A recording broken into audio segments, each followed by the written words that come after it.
I am Steve Stodden, President and CEO of the Missouri Public Utility Alliance, or we call it MPUA. We're a nonprofit organization that supports community-owned utilities across Missouri. MPUA brings together over 120 hometown utilities in electricity, natural gas, water, wastewater, and broadband services. The organization provides its members with a full suite of services, including joint action energy supply, engineering and technical assistance, workforce training, legislative and regulatory advocacy, electric line and IT services. By pooling resources and expertise, MPUA helps communities deliver safe, reliable, and effective utility services to their communities. And I am really super excited to be here today to introduce your next speaker. I actually started my career in the utility industry as a cooperative education student from Iowa State University at Iowa's only nuclear power plant. I worked there as a co-op from about 1990 to 1992. And that is actually one of the plants right now that NextEra has announced that they are working on trying to bring back for data center growth. So excited to see it back. I learned a tremendous amount from that experience. Kind of fell in love with the power generation and utility industry from that experience. So really happy to be back here today, hopefully to start bringing nuclear power back as an option in our energy portfolios. So it is my pleasure to welcome Craig Piercy, a distinguished leader in the nuclear science and policy, as our next speaker. Craig Piercy is the Chief Executive Officer and Executive Director of the American Nuclear Society, or ANS, leading a community of over 10,000 nuclear professionals to advance the development of nuclear science and technology for peaceful uses.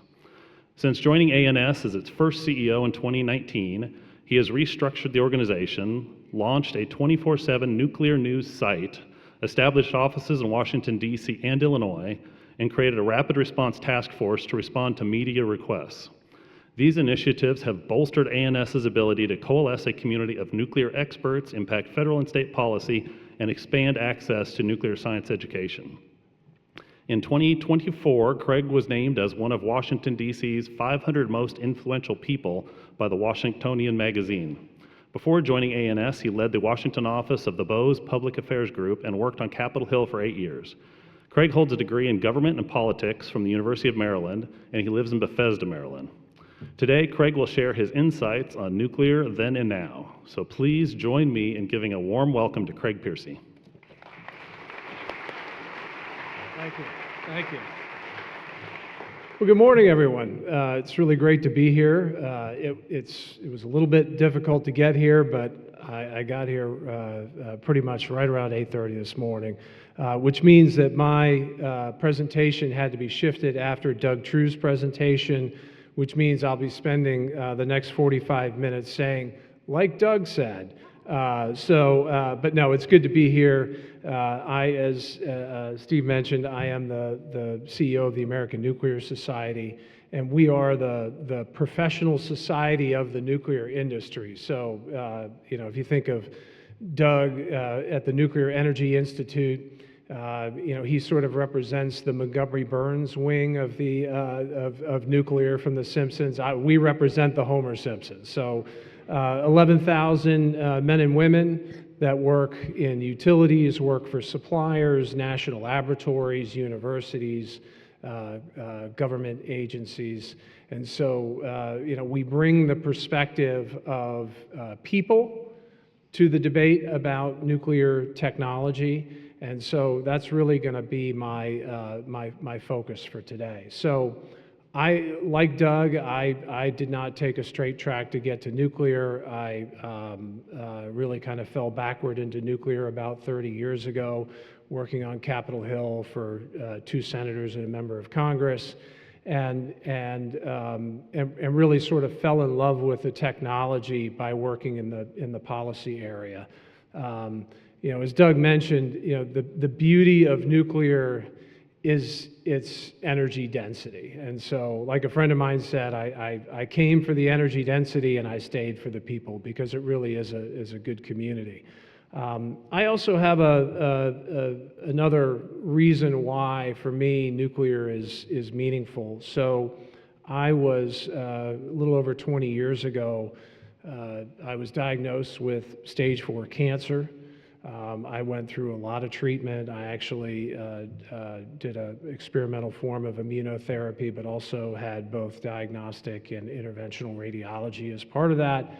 And as a result of my treatment, I was declared cancer-free, and I have been for the last 20 years. But as I look back at my experience, I can say with certainty that had nuclear technology not been available, I wouldn't be standing on this stage today. So thank you. Thank you. So I think that the technology itself is, I think you have to, it's not just about energy, but everything that we do these days has something to do with the power of the atom, whether it's materials, whether it's nuclear medicine. There are a whole wide range of applications of nuclear technology. We're going to be talking about one of them today, nuclear, generating nuclear energy and electricity. But it is a broader field, and I think that in the economy of the future, we're already seeing now so many new applications of nuclear technology in places that you would never imagine. The manufacturing of computer chips relies on nuclear technology. Our oil and gas exploration in this country, our known reserves of oil and gas are all measured using nuclear technology. So it is a broader field. But I am going to talk a little bit about nuclear, really focus on nuclear energy today. And I want to talk a little bit about, I'm going to talk about the people, but I want to talk about the nuclear debate, because for maybe 20, 30 years, as long as we've been having the discussion about nuclear energy, if you really boil down the questions in the discussion about nuclear, we've been asking different forms of the same question. Is nuclear good enough for us? Is it safe enough? Is it cheap enough? We look at nuclear as a consumer, as a potential consumer. But I think what I want to do today is really kind of turn the question around and say, are we good enough for nuclear? This is a technology that was really hatched in the United States. We drove it. But we've had challenges with nuclear in the past. We're going to talk about that today. But at this moment in time, are we good enough to be able to harness this technology to the benefit of humanity, to the benefit of our states, our electorates, our constituents? So that's really what I want to talk about today. But it's really, again, nuclear is a story about people, and it's really about generations of people that brought this technology and have worked on it. So let me jump into it a little bit. So hard to see, but how many of you have seen the Oppenheimer movie? I'm assuming there are a lot of hands, so yeah, a fair number of hands. So really the birth of nuclear was born out of the Manhattan Project at a time when we were facing existential challenges as a country. We were in a world war. It's amazing to think that fission was actually discovered in 1939, and we built our first experimental reactor 3 years later. The things that this first generation did, the pioneers of nuclear in those early days, how fast they moved in developing the technology was absolutely incredible. And I think we can all take a little bit of inspiration from that. So those early pioneers really drove the technology in a very short period of time. But let's also recognize that in some cases that progress was matched by I don't know what the right word is, but we rushed things and we made mistakes along the way. I assume most, if not all of you, are from Missouri. If I show you this picture, you probably know what that is, right? That picture was taken in 1960 in a parcel of land near Lambert Airport in St. Louis. And in those barrels are uranium tails that were, the uranium was used by the Mallinckrodt Company essentially to enrich for our first nuclear weapons. And as you can tell, not a lot of care was paid to the storage of that material. That material specifically, the uranium that was used by Mallinckrodt, actually came from the Congo.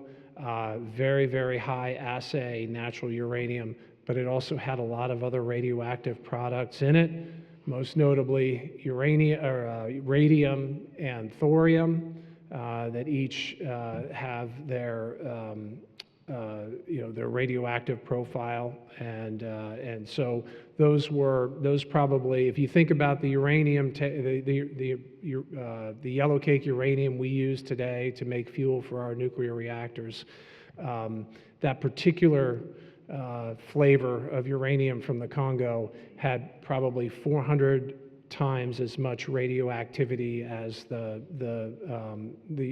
uranium that we use today.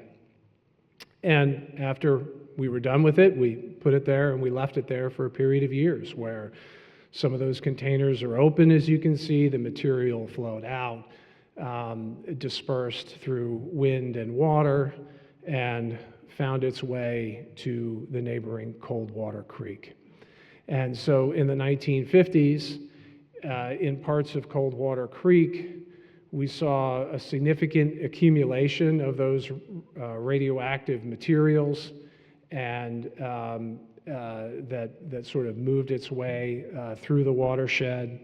And many people, and of course, after that material was placed there some number of years later, that area was developed into residential housing. People lived there, worked there, went to school there. A lot of kids played in that creek, and in the 1950s, some of those kids probably got a pretty hefty dose because that material accumulates at the bottom of the creek. If you were playing in it, you were exposed to it. I asked the question, are we good enough for nuclear? That's an area where we weren't back then. People did get exposed to fairly serious doses of radiation, and as any of you were paying attention to this, there was an article in the Journal of the American Medical Association just a couple of days ago. It was covered in the Wall Street Journal if you want to see it, where there is actually epidemiological evidence that there are higher rates of cancer in that area as opposed to the surrounding area. So, again, if you were to go to Coldwater Creek today, most of the really nasty stuff is probably buried under 18 to 24 inches of sediment. You'd really have to work hard to get close to any kind of danger. But the reality is that for the state of Missouri, I think that this is really kind of put a damper on the nuclear conversation. And I think the thing to realize and the thing to walk away from today is that what we are talking about here is very different than what happened there in the 1950s. And let me just show you a picture here. So Doug mentioned before about the spent fuel casks, and you can see pictures of them here. A couple of our nuclear advocates, including a former Assistant Secretary of Nuclear Energy, and I believe Katie's her name, actually, I think 6 months pregnant, touring a nuclear plant. These concrete casks have no moving parts. They are cooled by natural convection. They are actually, if the closer you get to those spent fuel casks, if you had a Geiger counter in your hand, you would actually see that Geiger counter, the reading going down the closer you got to it, because the casks themselves would actually be shielding more of the naturally occurring radiation around you that we get every day. And those, as Doug said, those canisters are good for 100, 120 years. The industry today is 180 degrees different from what we did during the Cold War in our weapons program. So extremely safe, extremely compact. Doug mentioned the statistics about the sort of the volumetric size of the nuclear waste that we have today. But that's really what it looks like, and it really is a world of difference. So moving on with the first generation, this is Hyman Rickover. Some of you may know Admiral Rickover. He was considered to be the father of the nuclear navy, developed the first nuclear submarine, had it traveled under the North Pole in the early 1950s. The nuclear industry that you see today is in many ways largely influenced by the early nuclear Navy program. What you see there is he's inspecting the pressure vessel of the shipping port reactor, which was the first commercial nuclear reactor built in Pennsylvania in the mid-1950s, and in many ways is the progenitor of all the nuclear plant designs that we have today. But Hyman Rickover and his colleagues at the time did something amazing. They engineered essentially a very quick build out of commercial technology in the 1950s, 60s, nuclear technology in the 1950s and 60s. And let me give you a couple of examples. The Ginna reactor on the shores of Lake Erie in New York, 3 years to build from start of construction to the grid connection date. Monticello in Minnesota, similar, 4 years. Surrey in Virginia, 4 years. We built a lot of nuclear plants in a very, very short period of time. All of these plants are still operating today. So an incredible achievement for the country and for humanity. But some things happened in the 1970s. The first thing that happened was we had the National Environmental Policy Act, which created a modern permitting framework, which really lengthened the duration, the development duration of any major project in this country. We had the formation of the Nuclear Regulatory Commission, so it was separated out from the old Atomic Energy Commission, so we had a new regulatory scheme in place. And then 3 Mile Island, 1979, and as you can see, the plants that we constructed from that point onward in terms of our ability to build went way up. We in many ways sort of lost our way. We lost our mojo from the late 60s and early 70s. So let's talk a little bit about 3 Mile Island. That is obviously Jimmy Carter and Harold Denton, Governor Thornburgh. Jimmy Carter was actually a nuclear engineer, only president we've had that's ever been a nuclear engineer. He chose to go to the plant just a few days after the incident occurred to reassure a nation. And if you think about the best way I can describe the 3 Mile Island accident is if you were driving in a car at 35 miles an hour and you hit a telephone pole. And you wrecked your automobile.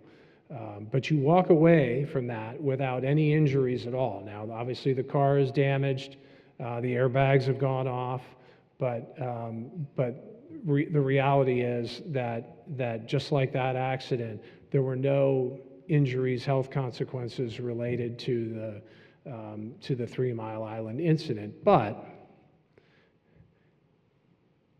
it scared people. So, 2 movies in the 1970s did, even though both of them were small budget movies, had major consequences, and really major consequences for the environment. You probably know them both, Jaws and the China Syndrome. So, with Jaws, that was 50 years ago today, as a matter of fact. For those of us of a certain age, you will probably remember after that movie, you were pretty scared about going into the water when you went on your beach vacation. I think some people I know have carried that all through their lives. But it had fairly significant consequences. And actually, Steven Spielberg wrote an op-ed just a few months ago that talked about his regret for what happened after the movie, because what we saw was a steep decline in shark populations around the world. Shark fishing was, significantly degraded the populations of those predator species. It changed our ecosystem. I think we've learned a lot more about it since then. I mean, sharks are still scary, but they are an important part of the ecosystem, and you take them away, at your peril. The same thing happened with nuclear and the China syndrome. So not a great movie. I don't recommend that you watch it. But that movie came out 2 weeks before the 3 Mile Island incident. So that movie left an indelible mark on a lot of people about nuclear energy in the 1970s. It was just one of those horrible, horrible coincidences that set us on the path for the next 30 years, where you had a significant percentage of the population that was skeptical of nuclear.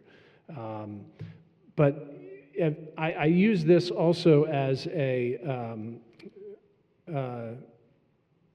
okay. So this one here,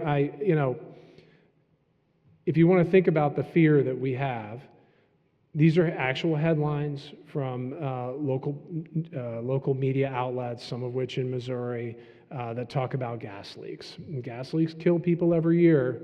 Now, I challenge you to think, take everything else in the article as being exactly the same, and then substitute radiation for gas. Would that press coverage look like it does, or would it be plastered across every major news outlet in the country the moment something happened? So again, we have, as humans, we have challenges processing and rationalizing risk, and there's things that are more dangerous to us that we don't worry about, and there are things like sharks and nuclear plants that we worry about a lot when the chances of something happening are significantly lower in reality. Let's talk a little bit more about radiation for a second, because we know a lot about it. We know it harms people. You see that black line there, that's the linear no threshold model. And the reality is, at fairly high exposures, there is a linear relationship between the incidence of cancer and the exposure from radiation. And we've seen it, we've documented it, we've seen it with the survivors of the atomic bomb blasts in Hiroshima and Nagasaki after World War II, detailed studies of bomb survivors, a lot of scientific data, and you can see that linear line. But there is a point at which the epidemiological data that we have that would show an increased risk of cancer, like we've seen in Coldwater Creek, at some point at those lower doses, that data disappears.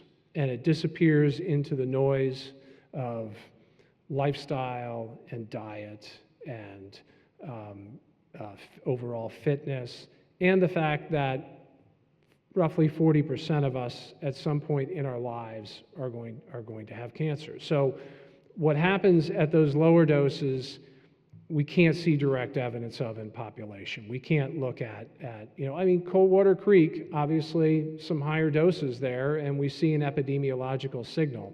But in a lot of those lower doses, and especially in areas where we might get worried about nuclear, we just don't see the epidemiological impact. So yes, we need to be very careful in the way that we manage these materials and we manage these systems. But when you walk out of here, know that, especially when you hear numbers like becquerels, and the scientific community's done a horrible job because we have terrible names for everything. The numbers are really high even though the doses are low. But always come into that discussion about dose with a little bit of sense of skepticism. And the reality is, as I mentioned before, that technology is doing a lot of good things for society. So I want to get to this man here, and this I think he really represents the second generation of nuclear, and I'll call it the post-TMI generation, because we went through this breathless building in the 60s and the 70s. We built a lot of the infrastructure we still have today, but after that 1979 accident, we weren't really building. We built a few more plants after that, and then we went through a 30-year period where we didn't build anything. And so that second generation of nuclear, of the nuclear workforce and our nuclear leaders, they took a different tack. And it could probably be best described as keep your head low and generate electrons. Nuclear was, if nuclear was out of the news, that was the best thing that could happen. Let's keep making sure that we work these plants. And this generation of people took the plants that we have and turned them into probably some of the most efficient industrial facilities that we have in the country today. Doug showed you the graph earlier. I think I've got it in my deck.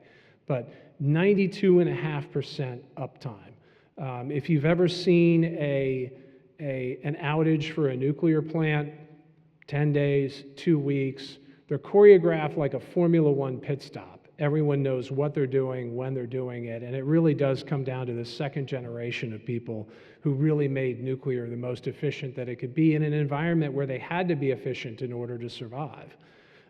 So yeah, there's the chart, right? Nuclear blows everyone else away, and the work that's done is really an amazing feat that very few people actually see.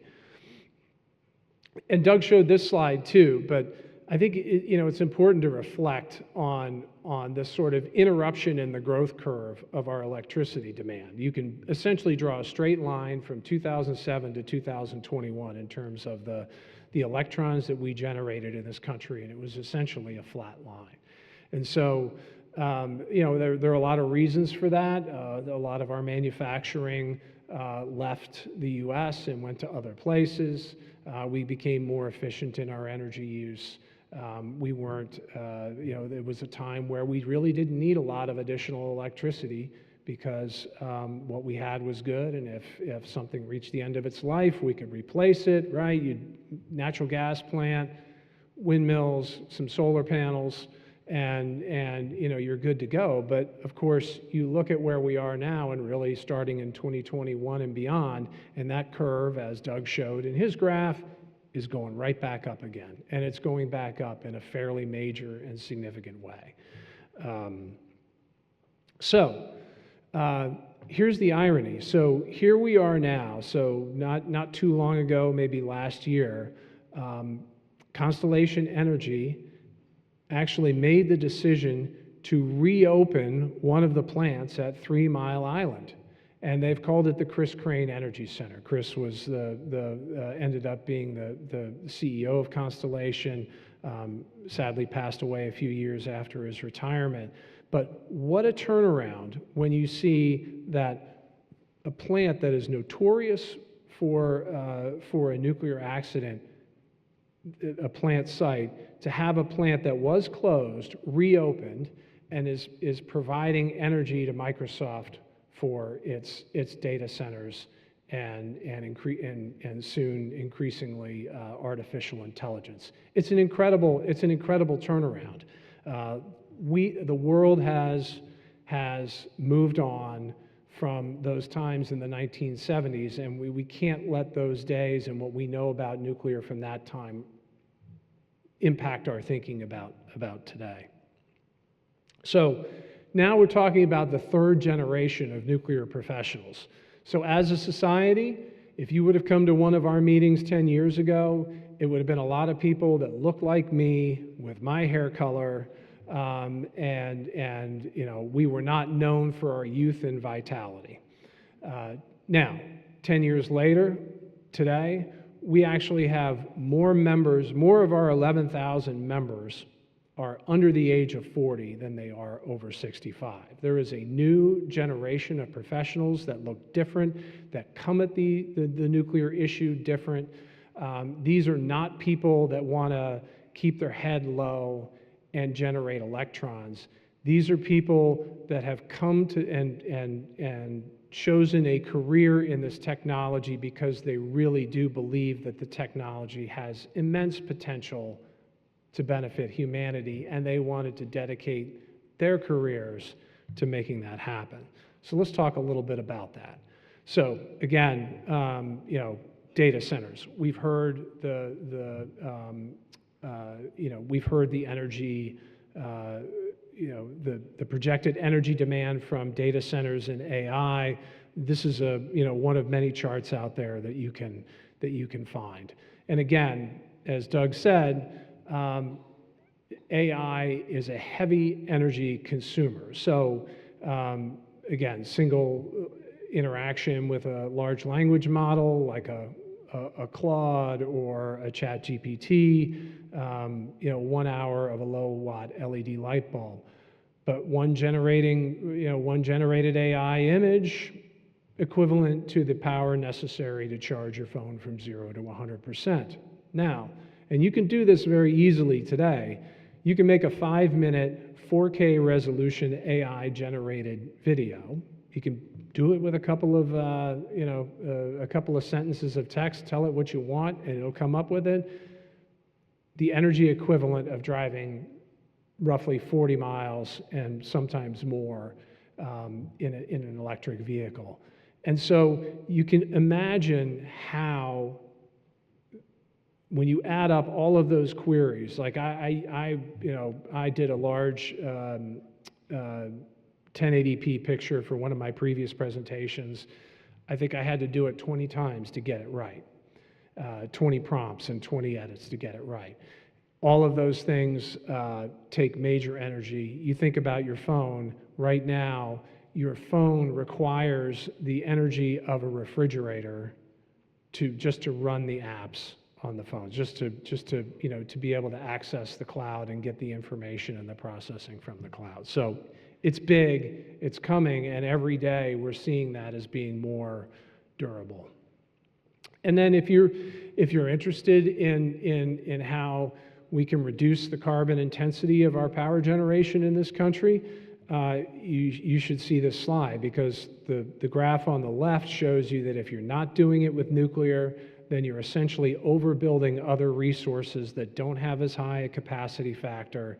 And to get down to really low carbon intensity energy system, the cost to consumers will go way up. But when you add in a slug of baseload clean generating energy, it totally bends the cost curve downward. So for nuclear, firm dispatchable generation, for the grid, the firm dispatchable generation of nuclear is really essential in that effort.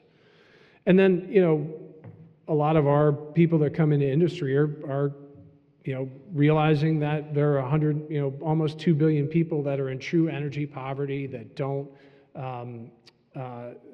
don't have reliable access to electricity where they live and work. Could be daily power outages. It could be in remote locations where there's just no generation capacity. But the reality is, it's not just what nuclear, and the story of nuclear is not just what's happening in the US, it's what's happening in the rest of the world. We are seeing, again, Doug mentioned China building 10 reactors a year. Other countries are moving to install nuclear power plants to support their grid, and that's really being driven by the desire for the people that live in those places to have a better life. And electricity availability brings with it so many benefits in terms of health, in terms of education, in terms of lifespan. There is a whole world out there that is hungering for more affluence and want what we want. And nuclear is going to be, the build out of nuclear is going to be a global phenomenon. That's an inherently good thing, because people that are more prosperous, that enjoy more affluence, are less likely to go to war with their neighbors. It makes for a peaceful, more prosperous world. So again, as Doug mentioned, I'm going to run through a couple of the plants. I think I might have the exact same plants that he had on his slide, but I'm going to do pictures instead. But again, a pellet the size of your pinky, all the energy that you need in 1 year. This is equivalent to 6 tank rail cars full of natural gas or 1 ton of coal.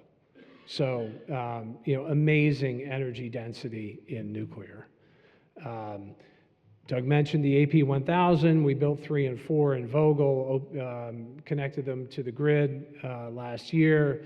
I was in Pennsylvania earlier this week, where Westinghouse announced to the president and some of the cabinets that they're intending to build and break ground on 10 new AP1000s in the U.S. by 2030. And I think that's a reflection of the demand that they're seeing and we're all seeing for energy for data centers and AI. The GE Hitachi BWR X300, that's 300 megawatts, so maybe a third or so of the size of an AP1000. Smaller, easier to build, very, very simplified design, fewer pumps, fewer valves, relying on things like convection and gravity to do the work that that we had to do mechanically before. TerraPower Natrium, again, Doug mentioned it. The way to think of this one's like a hybrid car. On the left side of that plant is the nuclear island, where the energy is being generated, and it's essentially feeding it into a molten salt battery that the operator can use to level up power or bring it down relatively quickly to match a grid that has a lot of renewable energy in it. So if the sun goes behind a cloud, you can ramp up quickly. Just a totally different use case than the plants we have today that essentially, when you turn them on, they run, and that's the power level you get.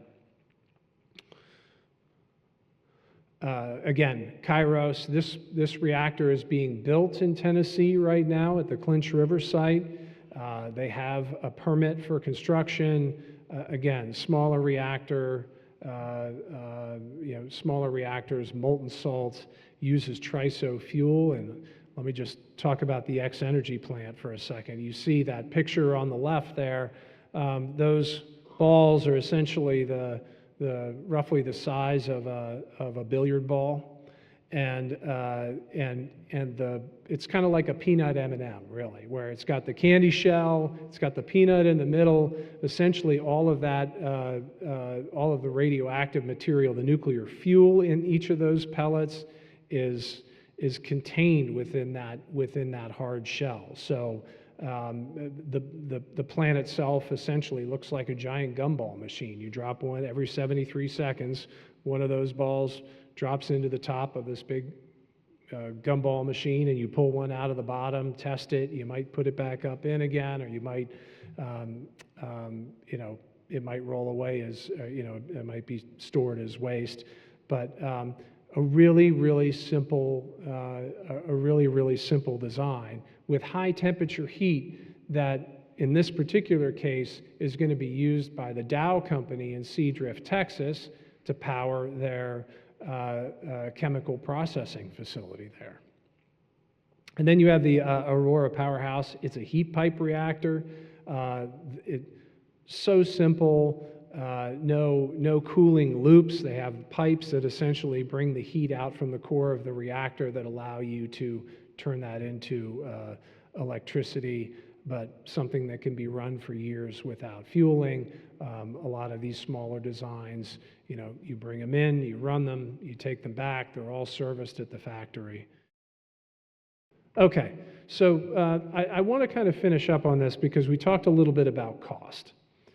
And the conventional wisdom is that nuclear is expensive. And to a certain extent, it's true. It's not the cheap option, right? It's not, it's not something that you're going to buy in a Walmart, your Walmart or Target energy. This is, it costs more to make, but it's more reliable, it's clean, and it will last you for years. It doesn't, the capacity, it can run in the wind and the rain and the snow. It anchors grids, so it's going to cost a little bit more. But I was looking for an analogy on my way here to kind of explain this. And so in Kansas City, there's a large Ford plant that makes F-150s. And as you know, F-150, I think it might still be the best-selling vehicle in the U.S. It might have been overtaken, but I'm not sure. Anyhow, we're at the point now where we've built for the Vogtle plant, we've built our first prototype truck. Now, if you can imagine Ford, they're going to build a lot of them, and so they price their trucks based off of the fact that they're going to make hundreds of thousands of F-150s, and so they can offer a competitive price. No one would ever buy the first F-150 if all the development cost was included in that one vehicle. Well, the reality is, in the nuclear space, Southern and Vogtle, they've already done a lot of that. And so the next AP1000 that gets built is going to be a lot less expensive, and it's going to be built a lot faster than these first two. And as we go through the steps of going from a first of a kind to an nth of a kind cost, the cost of building a nuclear plant is going to go down. And even already for certain use cases, the cost that we're seeing now makes sense for a hyperscaler that wants to build an AI data center. And again, we're going to see those costs continue to go down. So that's going to be a discussion that you'll have today. And there'll be a lot of talk about that, but that's the challenge. That's where we are on the curve.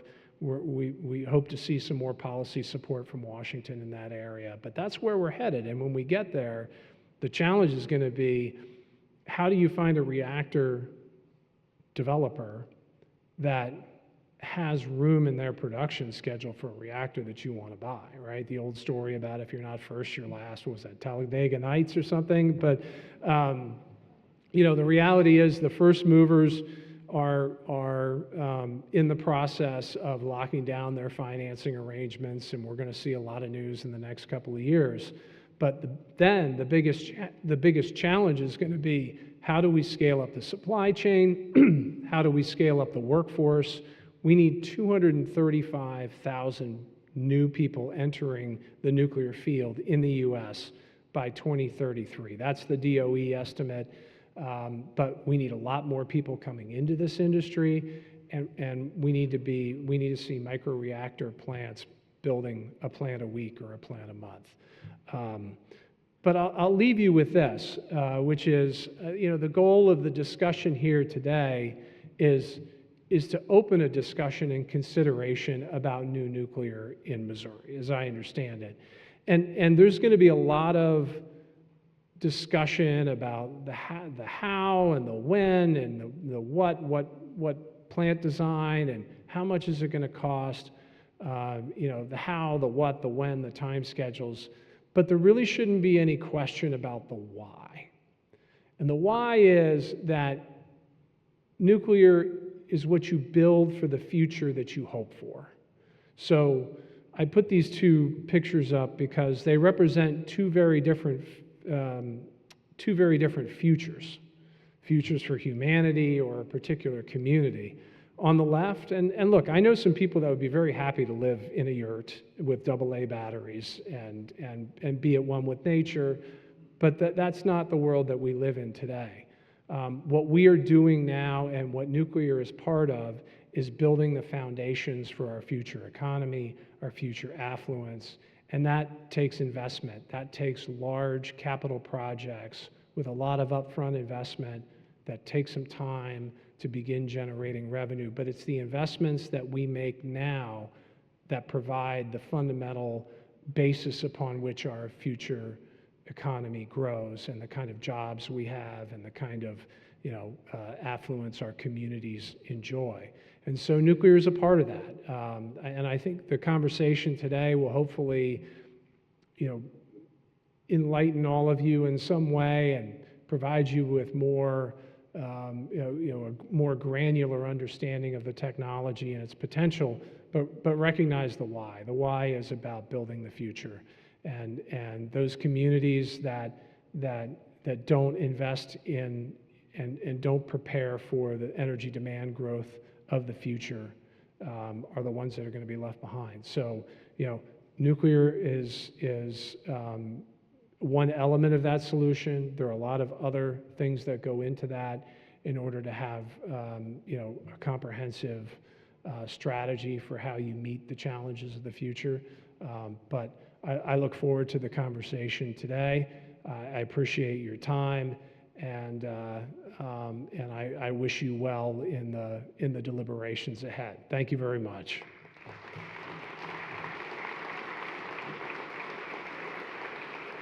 I think we have a little bit of time for questions. Yeah, great. Let's do it.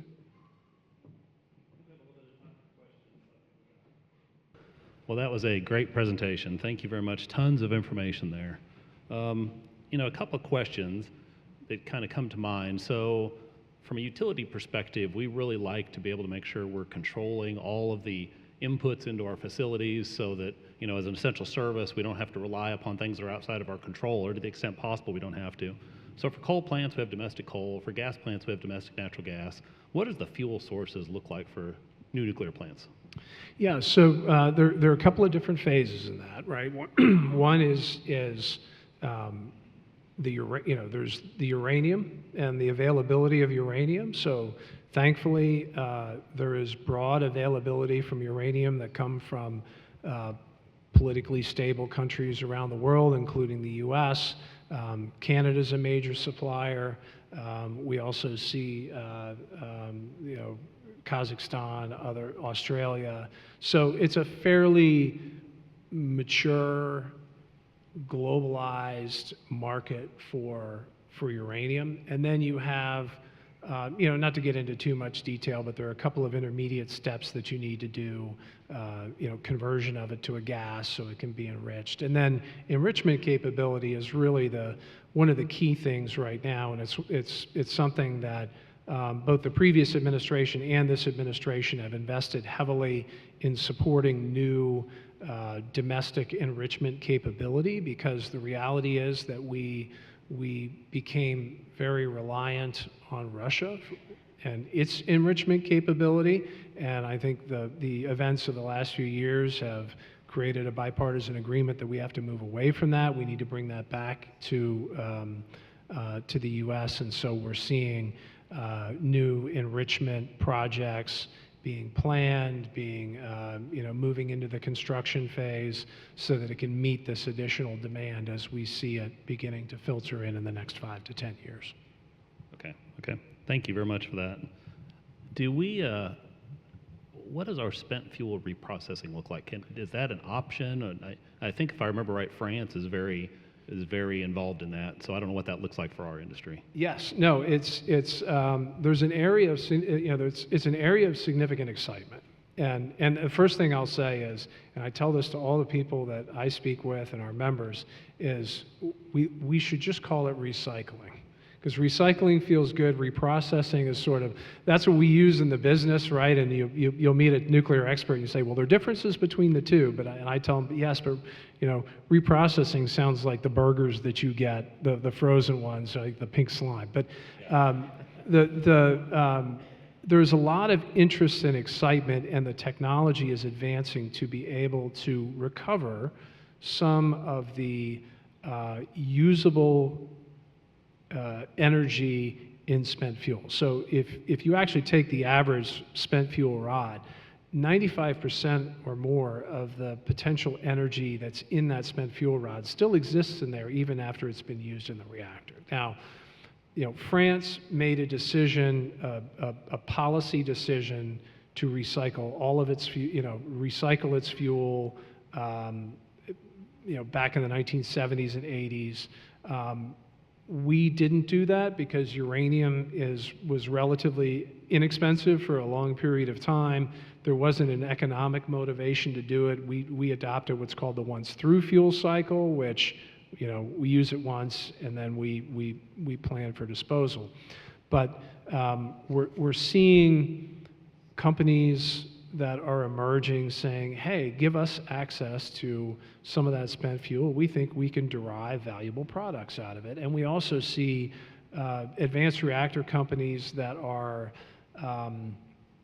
using higher assay fuel, right? So that HALEU is sort of a, if you think about LEU, which is what our commercial plants use today, kind of think of that as a Miller Lite, right? The HALEU is more like a double IPA, right? So it's got a higher alcohol level in it, but again, more recoverable fissile material there. And so as a policy, we're moving toward recycling, What the plans are, I think, are still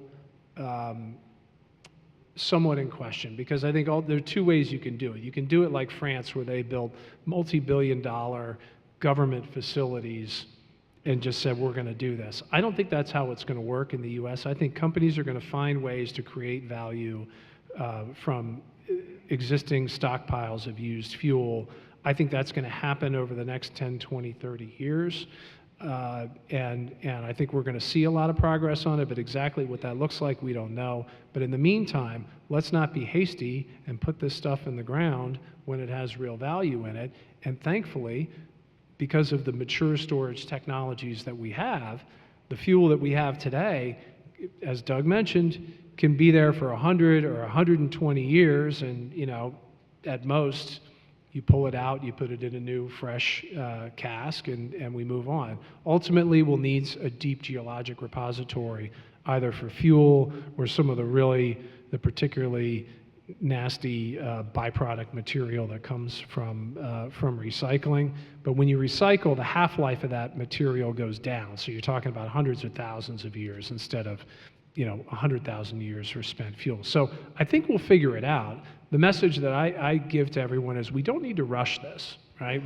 Let's build the new plants. We have a mature way of storing and transporting that fuel, and then let's let innovation and progress proceed, and I think we'll see new solutions. So as we look at all the different technologies that are out there, and there's some exciting technologies that are out there, there's been exciting technologies in the past too, as we start to think about bringing down that cost, that dollars per kW, how do we marry that together? What does that look like for you? So you have a bunch of options. At the same time, we need to pick one almost and mass produce it in order to be the most cost efficient. So how do we bring that thought together? Yeah, so we can talk about large and small, right? So I think we're already with the AP1000 and Vogtle 3 and 4, we're already on the road now. As Doug mentioned, we saw Vogtle 3, what the cost and schedule was for that versus Vogtle 4. So we already saw that downward, getting on that downward curve toward nth-of-a-kind cost.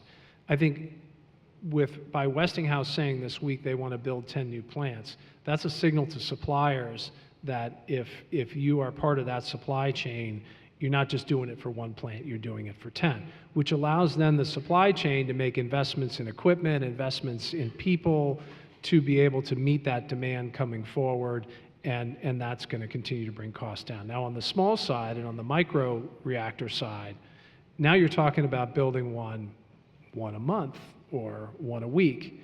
And there are a lot of nuclear companies out there.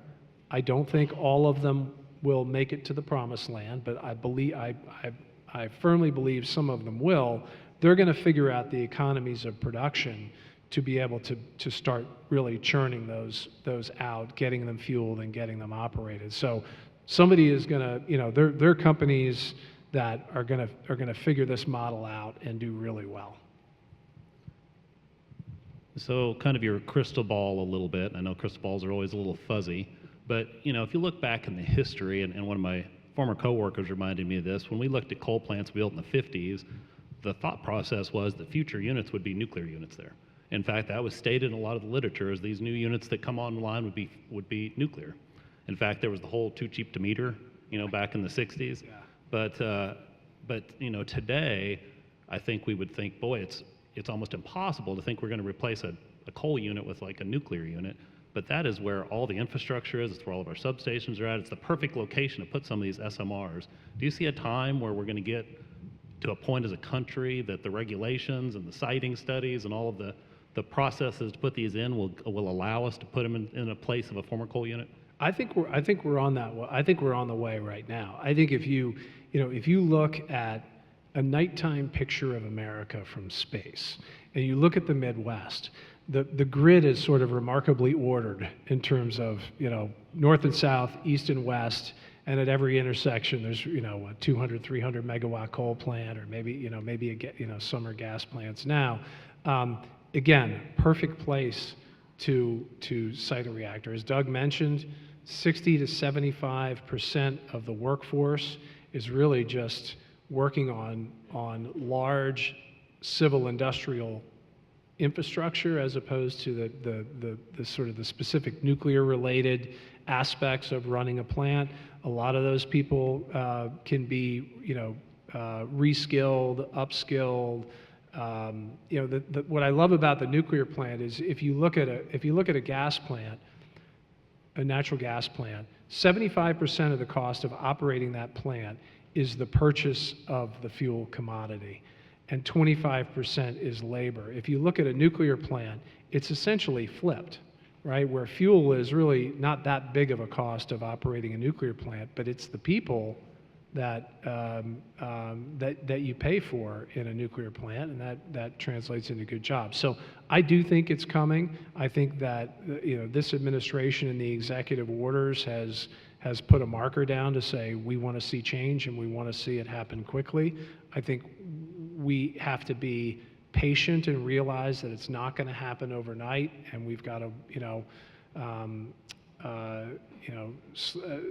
slow is smooth and smooth is fast, right? I think that, but over the next 5 to 10 years, we're going to see prototypes operating, we're going to see additional build-outs, order books growing, and I do believe we'll be at the time, soon where we will see that. Good deal. That would be great for the industry. The utility industry works on diversity of resources. And without having nuclear as one of those diverse resources, it just makes situations like a Uri coming through where natural gas is limited, coal plants are struggling, coal plants are aging. We really need another tool in our toolbox, and it seems like nuclear is going to play into that. If we're going to have a stable, reliable resource for our country to grow on, it seems like we have to have that in our toolbox. Yeah, I think that's right, and I think even just what happened in Spain not too long ago in terms of, how do we build out our grid to be resilient for, in any one of a number, whether it's storms or geomagnetic storms, what have you. We've got to build smart and we've got to build strong so that we're not taking chances, because when the power goes out, people die. Right? I mean, Uri, I think, was like 250 people direct deaths attributed to the power outage. And so it really is the foundation of modern life. So one last question and a thought we can leave everyone with. So, to the extent that sometimes perception becomes reality, what do we need to be doing to tell the message? What do we need to do to start crafting the thought process that we want to leave with folks so that as we start to want to build these out, they're not thinking of nuclear weapons, they're thinking of clean energy? Well, I think this event today is the absolute perfect start, right? Because today is not about, this is an investigation and it's an exploration. I find that when you tell someone that you're going to do nuclear, you've got to bring them along on this journey to understand the nature of the technology, how it's implemented in a commercial sense, what the benefits are to the surrounding community, to the regional economy. It's not something that you can do quickly, and so I think you have to move deliberately to have that larger conversation, but you've got to give people time to come along on this journey, and so I think what the state is doing now is the right way to go about it, and I think this event today is sort of the opening conversation in a really important dialogue that will have a significant impact on the future of the state. Well, thank you very much. Please help me to thank Craig Piercy for coming here today and talking to us.